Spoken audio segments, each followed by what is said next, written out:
पालघर शहरामध्ये पूरदृश्य परिस्थिती निर्माण झालेली आहे. याला जबाबदार कोण आपण काय सांगाल? जबाबदार म्हणता नाही येणार, कारण की जबाबदार तर प्रशासनाला धरतात जे नेहमी. परंतु अतिवृष्टी पण तेवढी झाली, पाऊस पण भरपूर पडला. जेवढे आम्हाला म्हणजे आतापर्यंत जे नाले वगैरे दिसत होते ते सगळे आम्ही साफ केलेले आहेत. अजूनही याच्या पुढे जे नाले बाकी असतील ते साफ करू.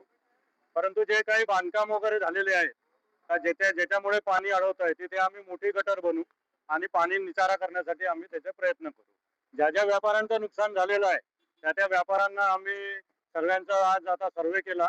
तलाठी मॅडम आणि सर्कल मॅडमना जागेवर बोलवलंय आम्ही. त्यांचे पंचनामा करून त्यांचं जेवढं नुकसान होईल ते त्यांना आम्ही मिळवून देण्याचा 100% प्रयत्न करू.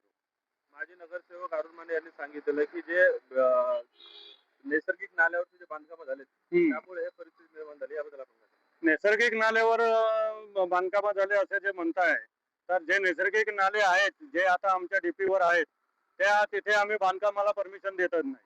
जिथे नैसर्गिक नाले आमच्या डीपी मध्ये नाही आहेत तिथे दिले असतील आणि अगर समजा तसं काय असेल तर आम्ही कारवाई करू.